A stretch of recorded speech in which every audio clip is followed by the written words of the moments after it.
And we already got a few people already. Oh, sweet. Many people. Yes. Ah, yes. My favorite, an ad. Gotta hate ads. Alright. And I make sure that they can hear us this time before I started the stream. Anyways, we can do my intro then. Anyways, hello guys, and so, future protectors of the chaos, Chris here, and welcome to another episode of Ask the Chaos Protectors. I'm joined by my co-hosts, includes the Darkling and Co., aka Yuckles Firestar, and my special guest for today is none other than Ian Flynn himself. Howdy, howdy. As always, guys, you know the rules. No asking questions to me or my co-hosts. And if you guys look at my pinned message, I put in a strict rule for this stream. No asking for any spoilers for the upcoming Sonic game. Is ask your questions for anything else but that. Anyways, my first question I'll ask is, what got you into writing for Sega, like for the Sonic comics? That's one thing I definitely have to ask too. I grew up reading the comics. I grew up with the games. I grew up with the cartoons. I grew up with Sonic. There was no escaping him in the early 90s. Not wrong. I was born 1 year before him. That's true. And when I went to university, I was pursuing my English degree. And it dawned on me, what do you do with an English degree that isn't teach people how to get an English degree? So it's like, I like the comics. I like to write. Why don't I write for the comics? How hard can it be to break into the industry? Really? Turns out it ain't that walk in the park. So Yeah, I can tell. all of university trying to get their attention. I caught my lucky break senior year, and the rest is history. Nice, nice. Now, I have a question. What inspired you when it came to like developing characters? Like, what's the first thing that goes into your mind whenever you start creating a character for a story, whether it be a hero, a villain, anti-hero, etc.? It depends on the project. Like if it's something of my own, it's kind of daunting because it's what do I want to do? What story am I trying to tell? What is the role of the character? And a license thing, it's a little easier because the license has already established the rules and hopefully the core cast and the world that you're working in. So if you look at it and say, okay, what is it missing? What is a component that it doesn't have? What could be neat to add on to this? And from there, just kind of build it up. Does your new character fit with the themes and the visuals and the mechanics of the license? Does it add something that hasn't been there before, or does it take something that's there but presented in a new light? And ultimately, what is this new edition going to do? Is it just like a one-off villain? Is it somebody that you want to add to the returning cast? What is the role of this character? What is the tool going to be used for in this project? Huh. So if a Alright. character doesn't fit within a comic, do you just grab them entirely, or keep them around in case you might have be able to use them for something else? I prefer to find a way to make it work. Like in the old Archie days, like it was wild. It was it was. Oh, I can definitely confirm that. Yep. I read all those. I mean, to be fair, there was a period of time between 3D Blast and Adventure where there was no guidance. There was no game. I remember back then. Yep. And so the writers had to make up their own stuff. Can't fault them for that. And what Sonic has changed a lot from 91 to 99 to now. Right.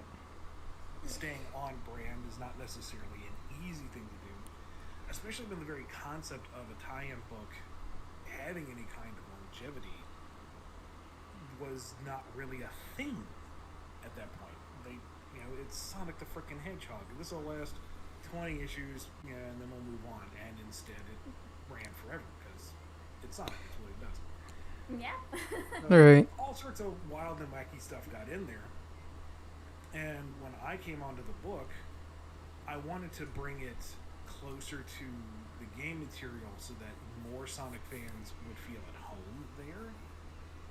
But I didn't want to throw everything out because there's a reason why this book lasted that long. Everybody likes something that's weird and wacky in there.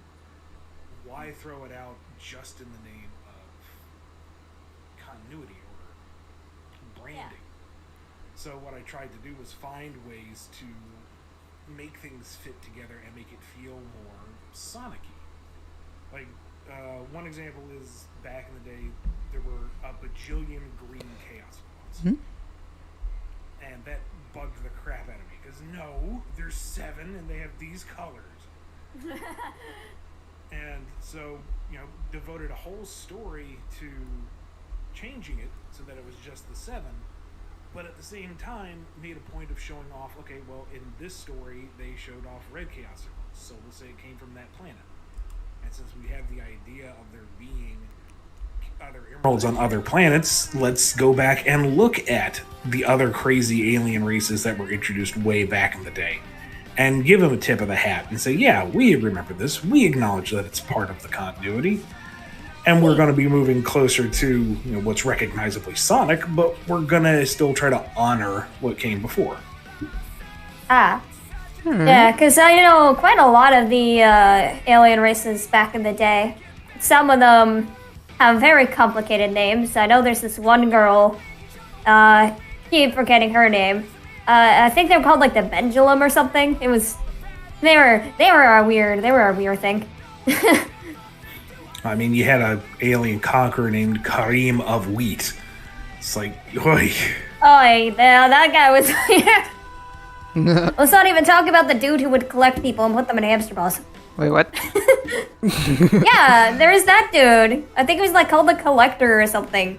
He put like Eggman and like Sniffly and stuff in a collector's ball with Sonic, and they had to like try and get out of it because Eggman and Sniffly just weren't happy because God forbid it wasn't full of oil. Fair enough. It was a very weird classic Sonic comic.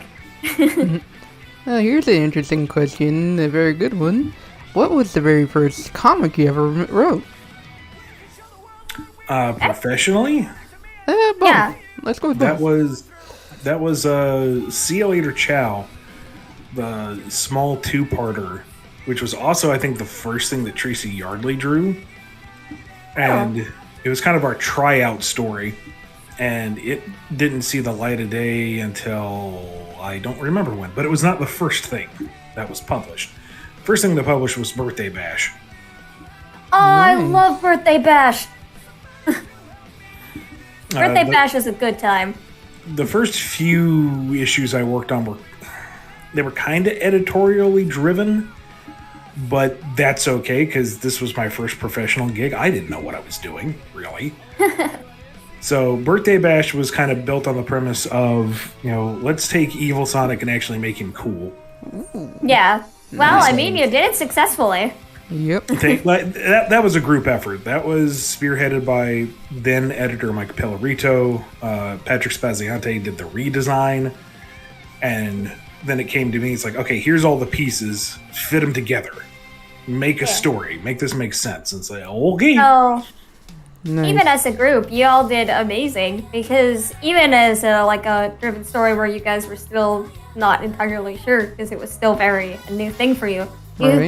All of you guys did a wonderful job. Thank you. Birthday Bash has to be still one of my favorites, aside from Shadowfall, to this day. Nice.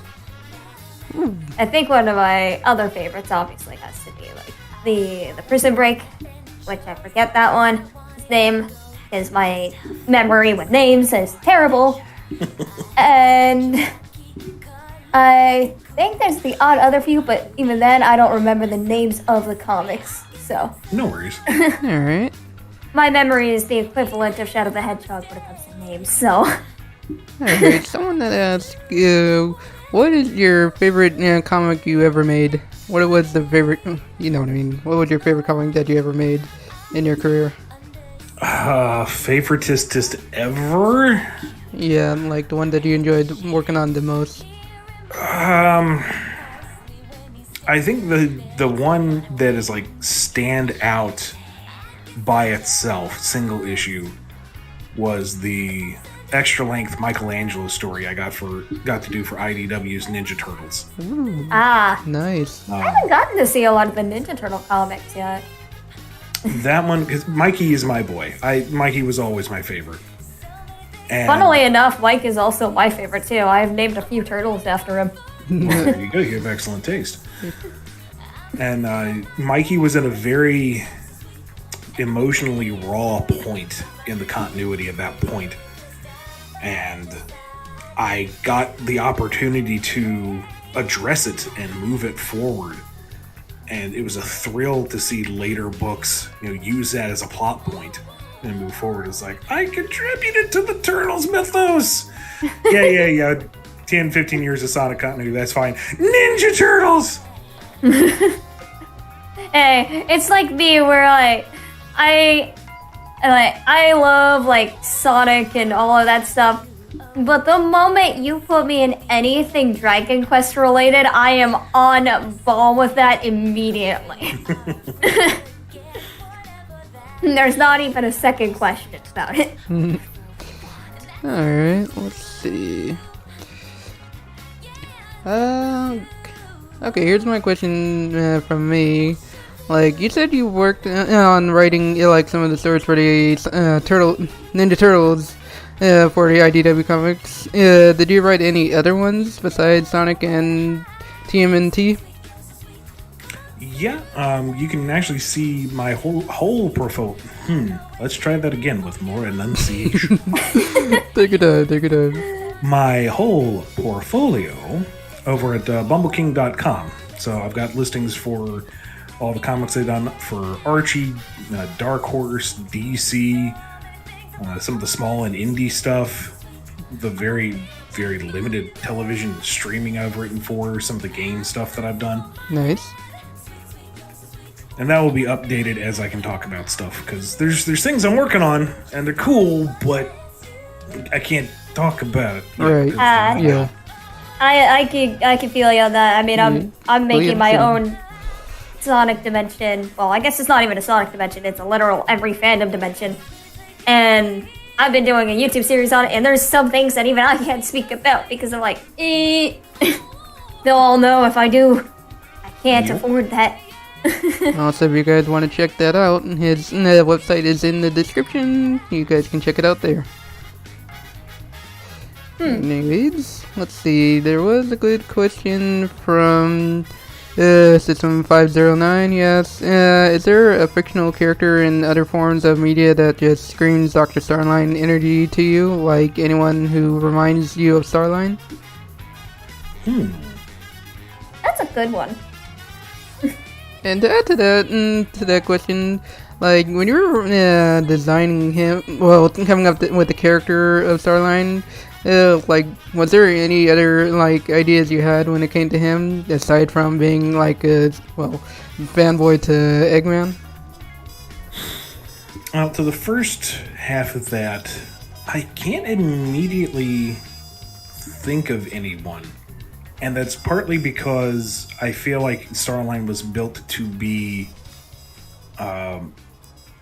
against conventional norms. We've seen the Eggman lackey who turns against him over and over and over again. That's a comic, right? Snively. Yeah. Snively, Grimer, Sleet, and Dingo. I'm pretty sure all of those. Seven Squad. You'd have so many people. I think the Seven Squad has, So to have one of his lackeys still kind of rebel but still be loyal is a bit different. He's still an Eggman fanboy to the core.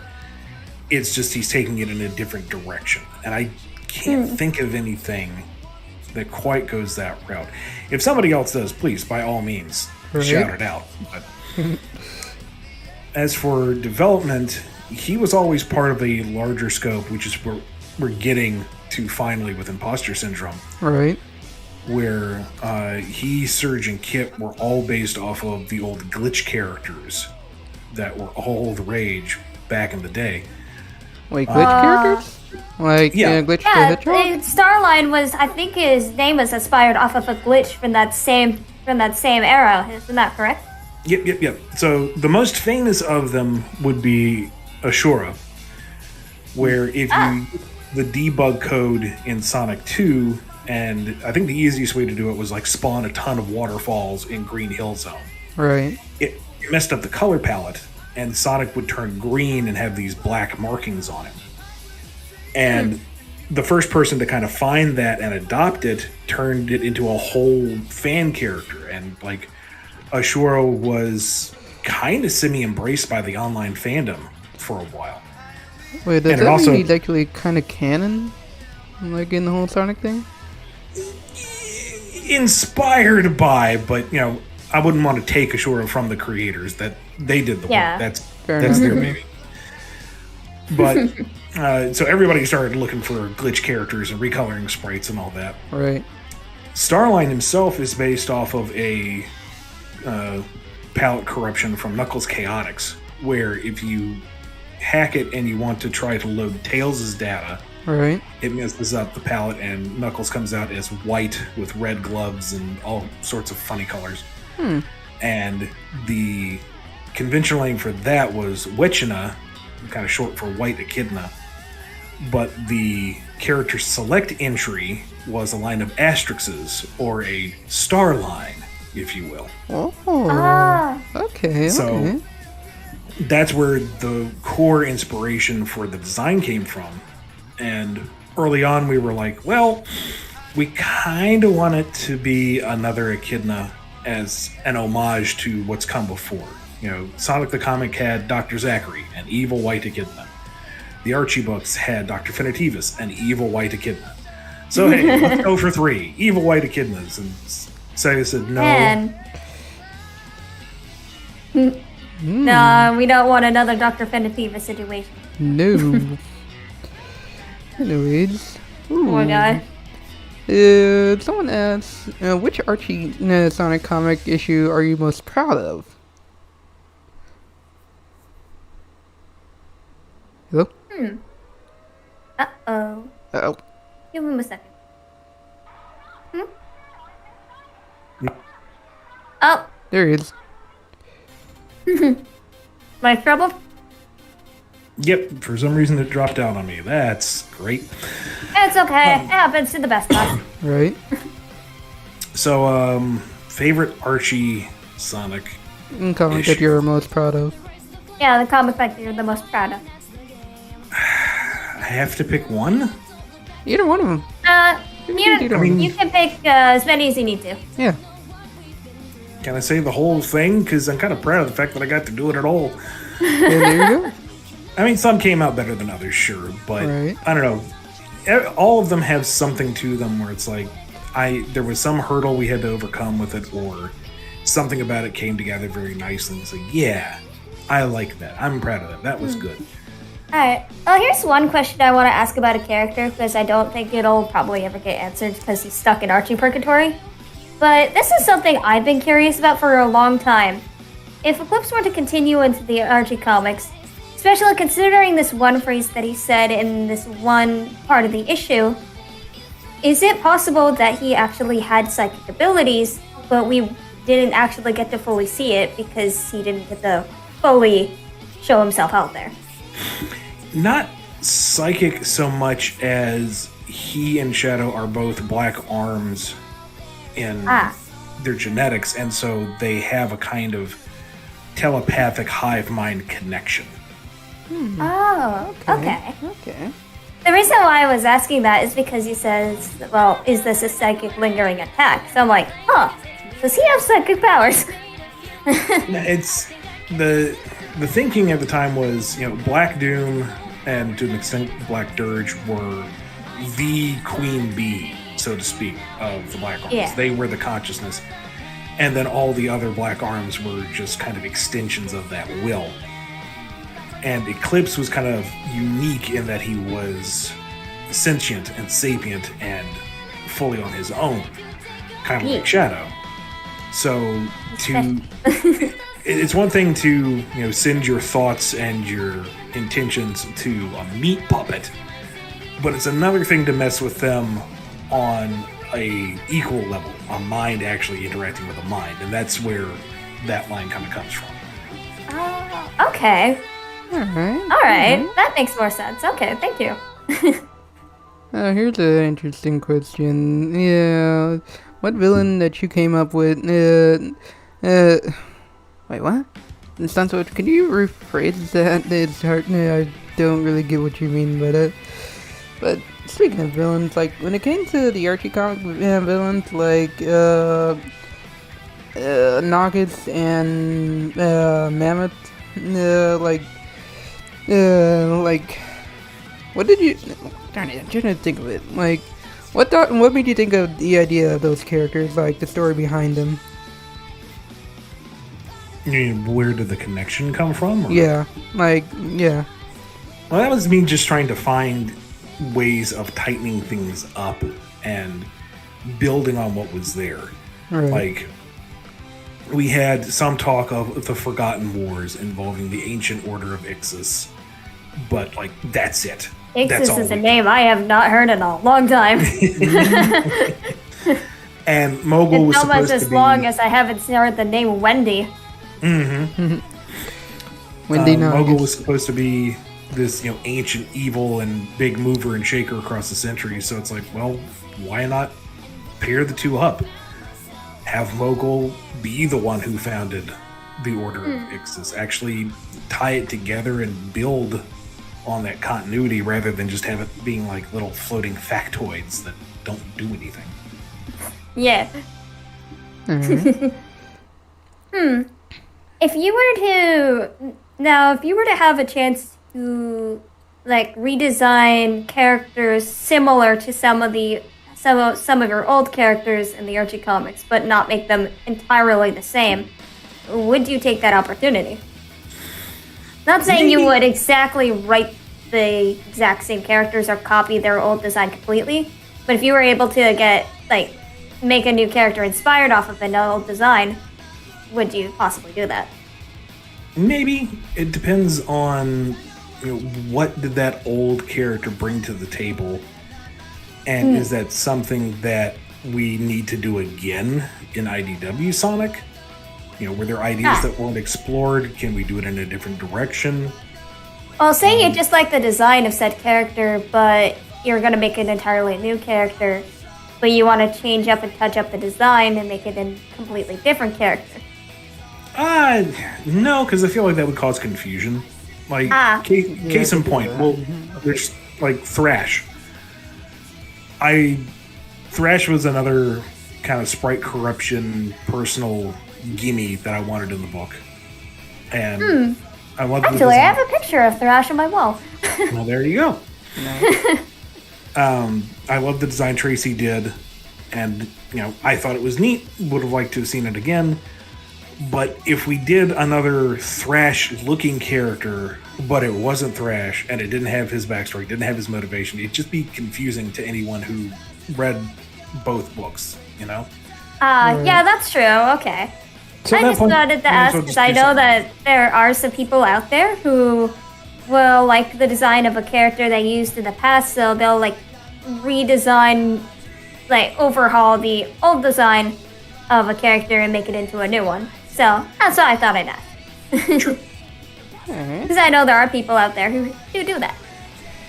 And not to say there's anything wrong with it, but no. question. Then, if it's your project, do whatever you want. It's yours. All right. Go nuts. So here's another good question. And I'm going to add to that question, what was your reaction seeing Tingle and Whisper in Sonic Speed Forces? But also, what made you come up with the character? The character story for the two characters. That was, so exciting. It's still exciting. To log in each day and it's like, hey, I can play as Tingle. That's freaking cool.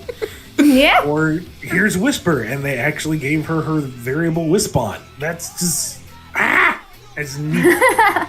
And then not only that, but Whisper got a holiday alternate. Yeah, I saw that. That's just wild, man. I'm holding out hope. We probably won't at this point. We're getting too late into the month, but I was hoping we'd get like a St. Patrick's Day Tangle. Ooh, that would be nice. Oh, that would be adorable. They need to do that. Because personally, I love Tingle and Whisper. I've always loved how like Tingle has like a hyperactive energy, but it's different than Sonic in a way.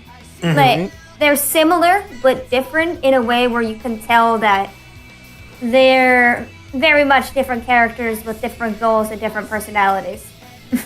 Mm-hmm. I honestly just like that Tingle seems to be like almost like a representation of ADHD. That's what I personally love about her so much. And personally, I also like the fact that those two, though it'll never be stated as canon or even possibly be shown officially, it still has that sort of bi-continuity in the Sonic comics, but not directly out there, so it feels like there's a little bit of a difference when it comes to like character relationships. Right. Mm-hmm. And that's what I love. I know that unfortunately due to culture and different country rules, we can't exactly have that. But it's a nice take, kind of like how Princess Bubblegum and Marceline.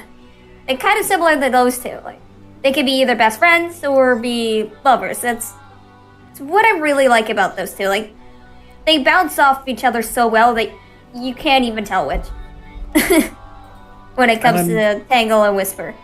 And I'm glad you take it that way, because sometimes I worry that folks will think that we're just kind of like teasing it for the sake of optics, and that's not the case. No. Nope. I like that you make it that it could be either way, because so that the different audiences, whether it be people who are, you know, in a setting where they like somebody that way or they don't like somebody that way, and have a friend who people would swear they are that way but aren't. Like, there's so many different things that basically could bounce off of those two characters that they just click together so well.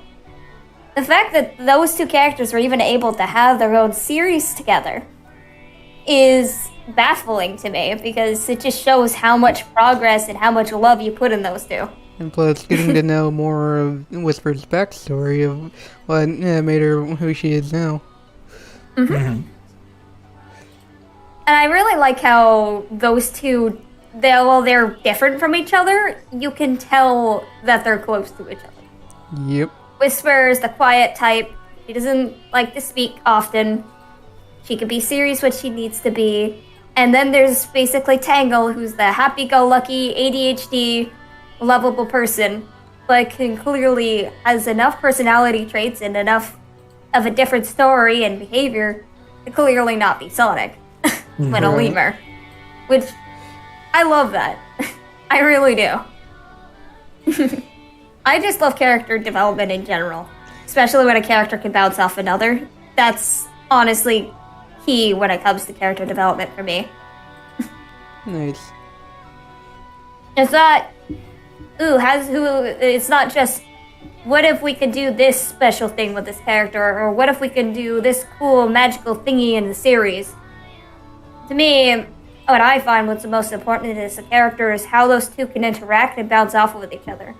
Because if there's no character development and interaction that works well with each other, whether it even be with villains or something, like bouncing off those two's character development and relationship, then what's the point of a story? Right. You know? Yeah. Yep. There should, just because you can do something cool is not going to balance off the whole character talking with each other thing. There has to be development within the story of cool. That's how I always write.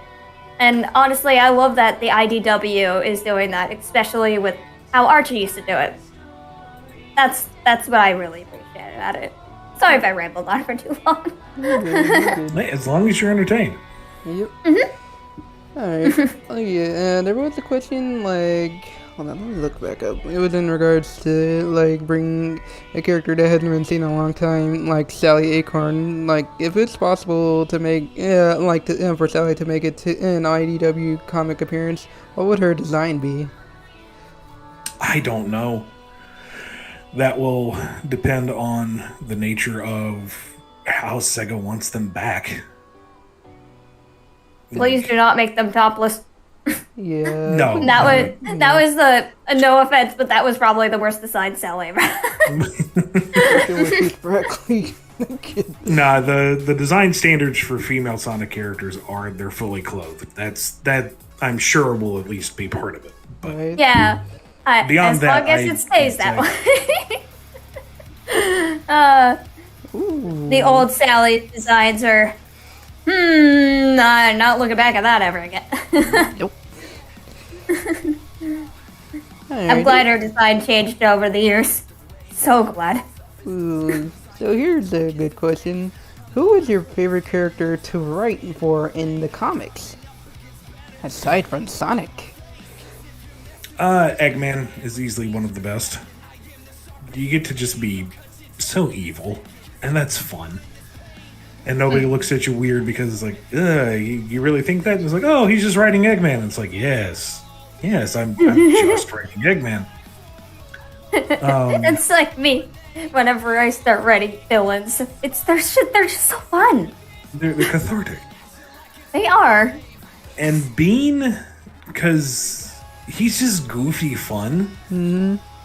But the problem is, comedy is hard, and everyone's like, oh, Bean's funny. It's like, crap, now I gotta make him funny every time. Right. I imagine it had to be hard when it came to the 30th anniversary comic for Sonic the Hedgehog. That had to have been hard.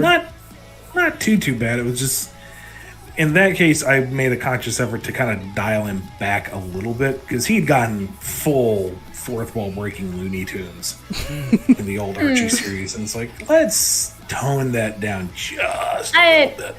I loved back, but I'm still gonna I'm not gonna lie. That one panel with Bean with his text upside down still gonna be one of my favorite Bean moments of the Archie comic. To be honest, I thought that was just a joke, but that was an actual thing.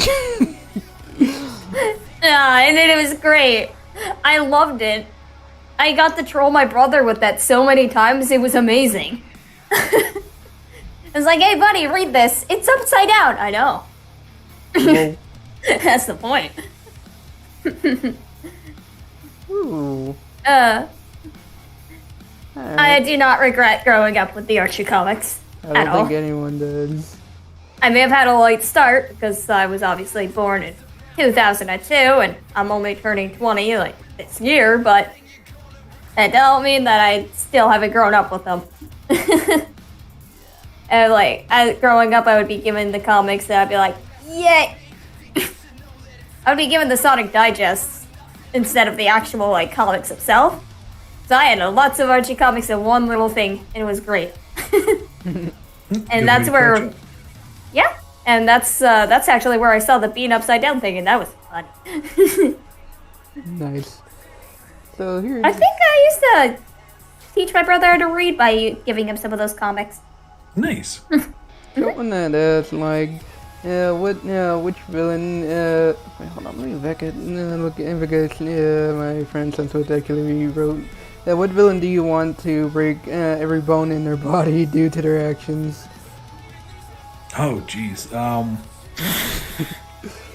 I don't want to be that cruel, but if you read Imposter Syndrome number 3, which came out yesterday, Right. I think Starling is going to deserve everything that comes upon him. Oh, Yeah. especially tricking Kid and Surge, yeah. Personally, I love what you've done with Starline. Like, at first, I was kind of meh on Starline when I first saw him, when I started off with the IDW comics pretty early, because, well, you know, he was just fanboy Archie character. He was like fanboy, Eggman villain. I'm like, oh, he's gonna be one of those guys now, isn't it? Look at it, he's gonna be, he's gonna be another Thunderbolt syndrome. Just wait. Oh, wait, he's actually cool. Well, Whatever, yeah. as I continued to read the comics and seeing this stuff now, I was like, oh shit, he's actually cool. He's just a psychopath. I love him now. I think that's what really threw me into the whole, hey, he's a cool character. Actually, you think... Because at first, when I first looked at him, I thought he was just going to be another Thunderbolt the Chinchilla situation. Right. Actually, now you think about it. In regards to Surgeon Kid, like, was there any other, like, ideas that you had planned for them before continuing with the final product for it? Well, very early on, they were going to show up with Starline at the beginning of Metal Virus. They were going to be a unit from the get-go. And when we were plotting it out, we very quickly realized there was no possible way that we could get into all three of their backstories, all three of their characterizations, and do everything that was Metal Virus. That's too much. Way too much. So yeah, we shelved them and just focused on Starline and had his arc within Metal Virus, and that served far better for their genesis later on. Yeah, because honestly, if they would have went the other route, I don't think I would have went well. No. As somebody who's doing a YouTube series and people keep trying to throw me into like, hey, we should have Eclipse in this arc, we should have him in this arc. I'm like, I'm in too many arcs. Let me finish one first, please. Plus with Kid and Surge, like, they wouldn't, like, it wouldn't really be like the same versions that they are now, like with the abilities they have. Yeah. Also, Cookie, my friend Cookie actually asked a very good question. Go for it. If there's any Sonic characters that, alright, is there any Sonic characters that you would want to give more attention to? Regards into story-wise, or just give them a bit more spotlight than just Sonic himself, or Shadow, or, those characters who have, like, way too much spotlight. I mean, kind of all of them, because I enjoy them all, and they're everybody's favorite. I guess top of the list would be Blaze. We need more Blaze in our lives. Yes. Yeah. Yes. I'll always want to do more Knuckles because he's one of my favorites. Right. Personally, in my personal opinion, I think Tails needs a little bit more spotlight.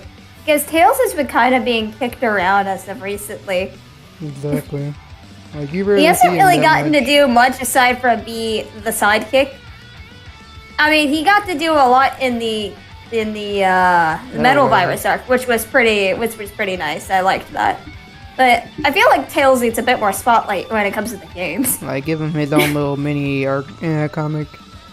Like, give him a in the games, he definitely has not been the best served. Yeah, just like Sonic. I feel like he needs a lot more spotlight in the games. Like, the comics have been doing fine, but the games, come on, guys, you could do better with Tails. Exactly. Where's Sonic Adventure 2 at when it came to his character development? Where'd that go? Yeah. I also feel like Shadow's been kind of going a little, they might need to fix that up a bit. Yep. Alright, someone asked another interesting question. What type of characters you enjoy mostly? Anti-heroes, heroes, or evil ones?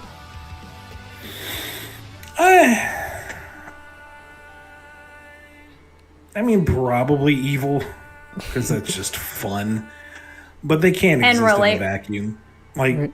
Eggman may be great to write, but he's not going to be able to get very far without someone to bounce against.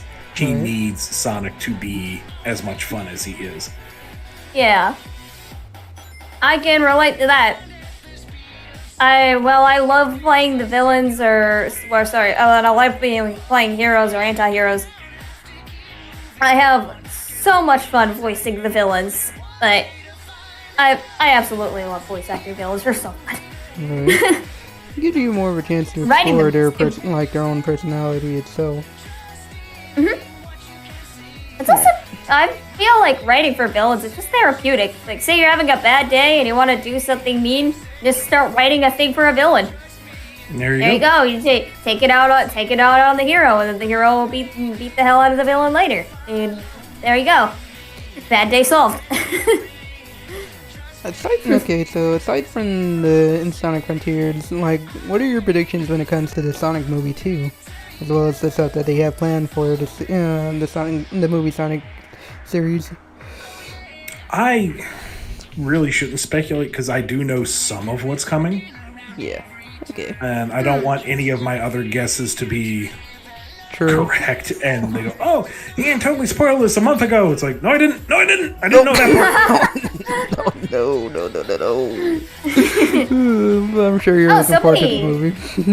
Somebody asked a pretty interesting one, and this is something I'm curious about because I fucking loved this arc when I started reading it. So I was like, ooh, ooky spooky Sonic stuff, my favorite. Somebody asked, how did you come up with the Metal Virus saga? Or like, how did your group come up with it?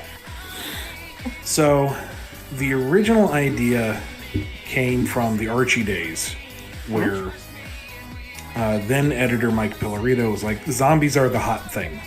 Afterlife with Archie is huge. Walking Dead is the biggest thing on television right now. Yep. Make a Sonic zombie story. I'm like, why? Oh no! Why do we gotta chase the cash cow like that? No, I don't wanna. Let's figure it out. I'm like, okay, well, how would you? Okay, fine. How do I make it work? And one of the things I remembered was in Sonic Heroes, if you held down a certain button combination in the multiplayer, the characters would be retextured in these monochromatic metallic skins, and they'd get these evil black eyes. Oh, yeah. I remember that. Wait, which game was that again? Sonic Heroes. That was Heroes. Oh, yeah. I remember I saw something like that before. Like, I would see renders and screenshots of that. And at the time, I thought it was a mod, but people kept telling me, no, that's an actual thing. I'm like, what? So I went up and looked it up, and I was like, oh, shit, it's an actual thing. Yep, it was legit. Kind of redundant on Omega, but whatever. I'm like, all right, well, let's use a basis for that, like a metal coating that turns them into evil robots. And, we haven't had robotization on the table in a while, so let's play with that. Yeah, okay. I think I figured it out. This could be fun. This could be interesting. We couldn't do it. Like, the higher up said, no, we don't want that competing with Afterlife with Archie. Yeah. No zombies. But I want to do it now. I figured it out. I want to do it. So, kept the basic idea on the back burner, and then Archie Sonic went kaput. And IDW Sonic started up, and we had our first arc, and it went well. And I'm like, well, let's see if we can make it work this time. And let's see what Sega's opinion is on Sonic becoming infected and having characters lose and these very dire dark states. And they were like, yeah, cool. It's like, all right, we got a story arc. Hey, nice. Yeah. When I first started reading the Zombot virus, this was around a little bit before COVID started. I had a comic book store near where I lived, and I was trying to figure out, okay, what Sonic comics should I read, because the Sonic Archie comics aren't being sold in my nearby store anymore because they're kind of So I was like, okay, what do I read? I go to the comic book store, try to figure it out, and I see the IDW, the Zombot virus, and I see Sonic with a glowing red eye behind Amy, and I'm like, hold up. So I picked that up and start looking through it, and I'm like, yo, this is a spooky Sonic story. I'm going to buy every single issue I find. And I tried to, and, well, I was sort of successful, and then COVID hit, so now I'm behind. Yeah, that kind of threw everybody a little for a loop, didn't it? Yeah, well, that and also the moving to a different country, because I was in, well, I guess different province, because back then I was in Cornwall, and now I'm in Nova Scotia, which is miles away from a comic book store. I'm like, no, I have to buy them online. Damn it! Oh, I could just go to the store and buy them for like $15, and now I have to like pay extra. Damn. It's still worth it. I love the comics. As long as it's something that's cool, or just has obviously good character development and bouncing off, I'm happy. Alright, here's a funny question from the Cookie Jar. She has thoughts on the famous Sonic memes such as Sonic, Gun and Knuckles, Sunky.mpeg, and etc. Can't say I can keep up with all of them because it feels like it's grown exponentially. Everybody's coming up with something, but it's fun to see people continue to find new ways to have fun with the franchise. Yeah. Nice. At this point, with the amount of Sonic themes, you might as well call it its own universe. Alright. Just about. There's so many, but they're all great. I think the first Sonic meme I was introduced to was like was Sonic and the Simpsons rendition of Sonic and Mario when watching SMG4. That was great. Someone asked, have you ever look back at, or look back at your old work, like all the old comics you wrote? Have you ever looked back at some of your old stuff and thought, I could have done something different? Oh, all of it. I look back and I go, too wordy there, or the pacing is funny there. Or, I could have phrased that differently. Or, what was I thinking? Or, oh yeah, I had to do that. Grr. And no, I'm never satisfied once it's done. It'll come out and I'm like, yeah, it's out. That looks good. And then a year later, it's like, bleh. Isn't that what, any writer, though? We all suffer with that. It's one moment we're like, yeah, this is great. And then the next moment we're like, what did I do?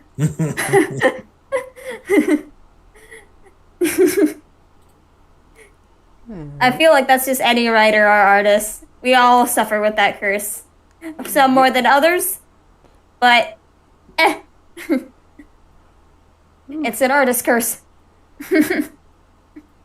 Ooh. Someone asked, what was your reaction when seeing Movie Knuckles for the first time? Oh, so much hype. Idris Elba. They did my boy right. Idris Elba did so good. He just looks cool. And just the first line out of his mouth, do I look like I need your power? It's like, yeah. He's back in form. Not gonna lie, when I saw that, I actually fanboyed to the point where I passed out. I was so happy when I saw the new Sonic trailer with Knuckles, especially when he was shown to be less of a joke. Because I'm like, finally, he doesn't have the boom curse anymore. I was so happy. It's like, I'm not gonna lie, I was not very happy with when they started making Knuckles a joke. I was happy how they portrayed him in Forces, because at least that's more Knuckles than Sonic Boom. Mm-hmm. Sonic Boom, it wasn't even Knuckles. It was just an entirely different character. He acted more like Beast Boy from Teen Titans than he did Knuckles, in my opinion. So now that we see Knuckles the way he is normally, I'm so much happier with how he's being portrayed now. It's good to see him back in action in the proper way. Alright, we're gonna try to answer a few more questions. I have one from my good friend Sarah, aka Tail Twister. She asks, if you could have one character from the IDW comics make it into a mainline game, which one would it be? And why? Just the one? You can have more than one. You can have more than one. I think the one that would probably make the smoothest transition across any particular title would be Tingle. I would love to see that. I would love to see that. I mean, Whisper, all the characters that we have created are with, a game design in mind. Mm-hmm. But Whisper is very clearly based off of the Sonic Forces avatar character style. Right. Yeah, And that I've doesn't noticed necessarily translate to, the other titles. Like, you can't really see Wispawn moves working too well in SA2, maybe. Nope. But Tingle with the stretchy tail and, the typical running and jumping and swinging, that could work in just about any title. I would love to see that. that. Actually, I have a question. Go for it. What's your opinion on people who have made like this? And so, I know people have been using the prototype version of the fan-created character Gadget, or as that's what his name is apparently in the files. What's your opinion on people like actually using this prototype character in stories as like the main character in Forces? Cool by me. I mean, there were 3 kind of standard avatar characters they used in the marketing. Gadget was first and foremost since they were in the one reveal trailer. Right. I was a little surprised Poster. when I was doing the tie-in comics that they had a very different design for the avatar character. Oh. Which was just kind of... It wasn't bad, but it felt kind of mundane next to Gadget. But maybe they didn't want to single it out on a particular design, because that's the whole point, is the avatar can be anybody. Right. Yeah. But, I mean, if that's how people want to kind of headcanon it, that makes sense to me. If you were to actually add that character into like a comic, say as like a little cameo, not exactly a full-out character, would you take that opportunity? I would love Maybe. to see that. I mean, I kind of want to avoid any direct references to Gadget or the other avatar designs. I mean like cameos in like a background character. Yeah. But even so, like, people will jump on any cameo and Yeah, that's say, true. "This is canon. It's been printed.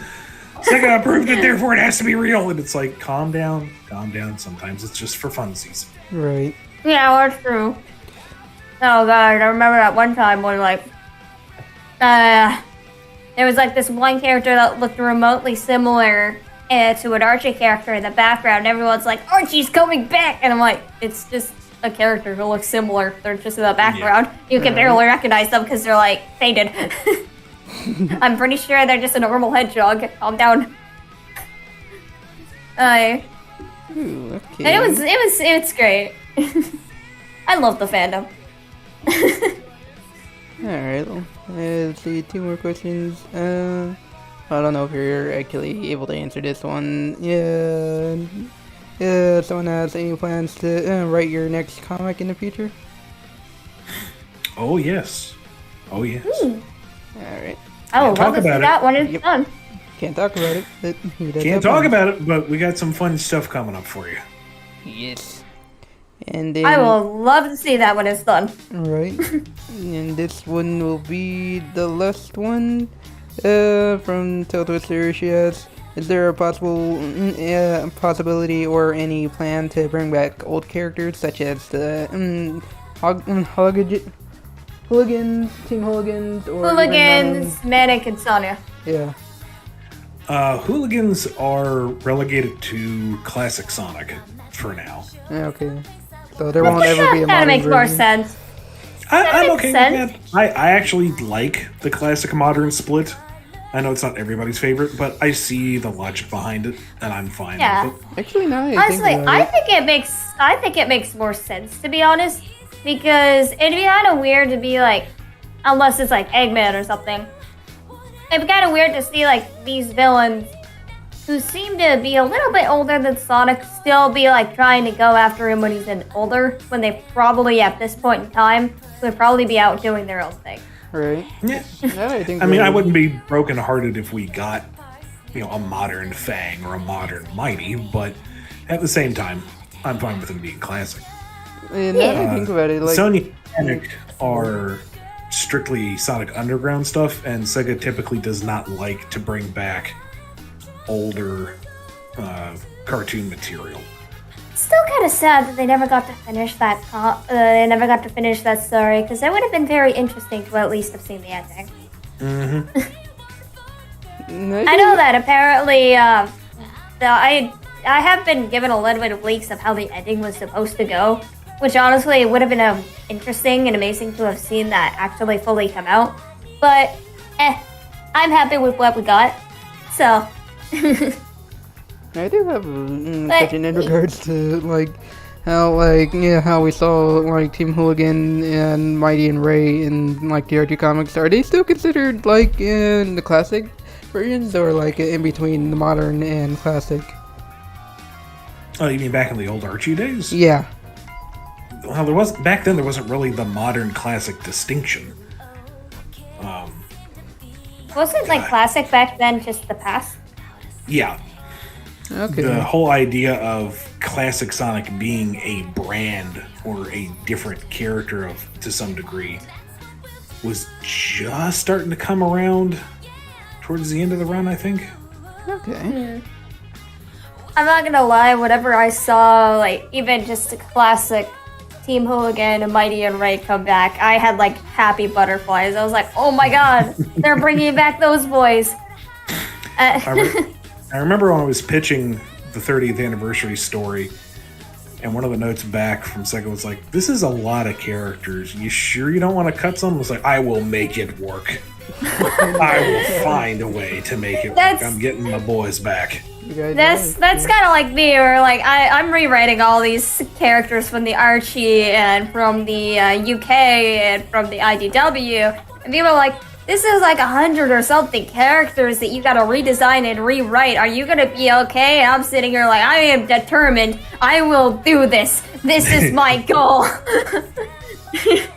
You cannot tell me what I cannot achieve.